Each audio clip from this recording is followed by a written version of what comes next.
The Little Match Girl Story. This is the Little Match Girl story. That night was New Year's Eve and it was terribly cold and snowy.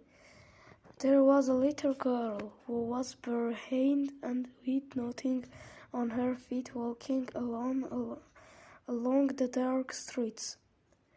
As she left home, she had worn slippers, which were the last thing her mother gave to her before she had died. However, they were too large, so she had lost them when she crossed the street. The first slipper was crushed by a carriage and struck to a carriage wheel and disappeared without a trace. The second one was picked by a naughty boy, and he threw it up in the air. He laughed and said he would keep it to make a bed for his puppy. And so the hut had to walk barefoot. Her feet turned red first and then blue because of the coldness. Her old apron was full of pecks, and her right hand still held a bundle of them. She tried to reach a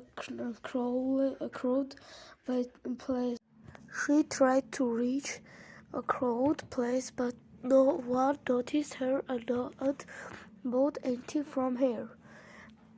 During the entry day, she had not sold anything, and no one had given her a penny. The poor girl, so cold and hungry, still walked along the street with the snow falling on her head and down her back.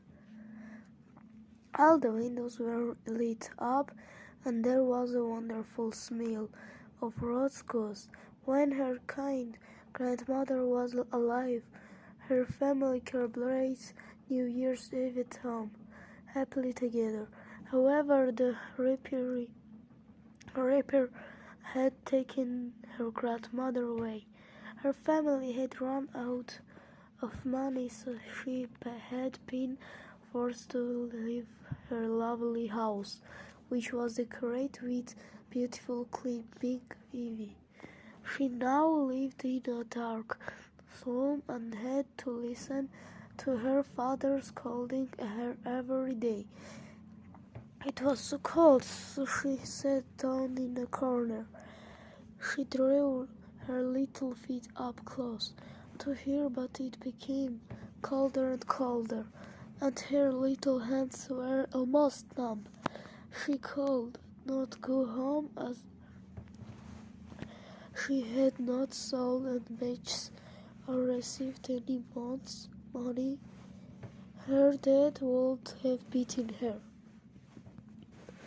"Oh, it's so cold," showed I bore a single match to get warmer.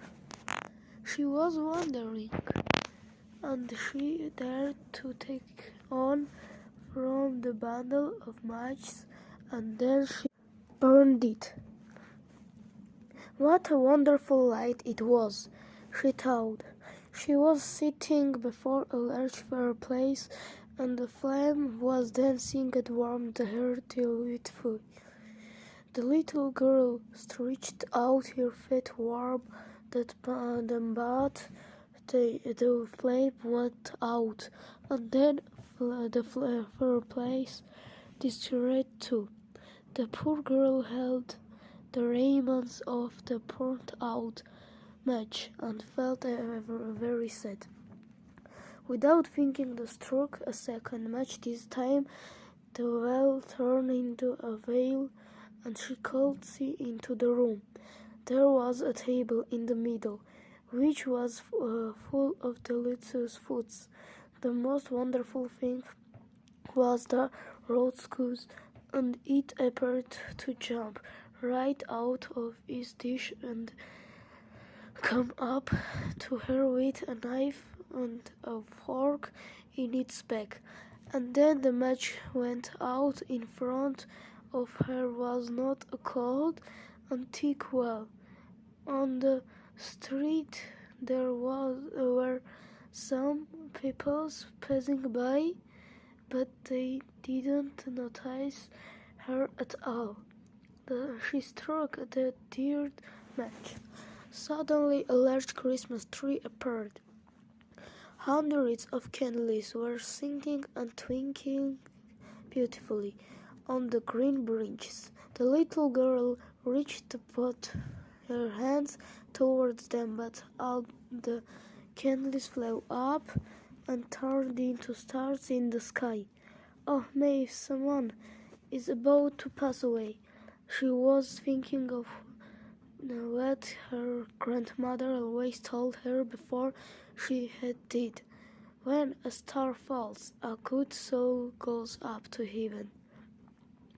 She rubbed another match girl against the wall. The yellow light shone around, and she could clearly see her grandmother smiling at her. Grandma, take me with you. I know you will go away when the match burns out, like the tasty roast goose and the large Christmas tree. But please don't leave me. We used to be happy, and you told me that if I was a good girl, I could meet you in heaven one day. I beg you, please tell God that I want to follow you, she cried. When the match burned out and seeing mirage vanished in front of her face, and so on by she struck the whole bundle of matches. She wants to keep her grandmother near here. The matches gave such a brilliant light that it was brighter than at midday. She had never seen how beautiful and tall her grandmother was. It was an amazing moment as her grandmother took hold of her hands and took her flying higher and higher. Neither hunger's coldness nor sadness could them now since they were with good. The next morning snow still covered the street, but as the sun rose it was much warmer. Children were excited when their parents let them go out to play. In the corner, leaning against the wall, sat the little girl with red cheeks and smile mouth. Next to her there was a bundle of matches which had all been burned.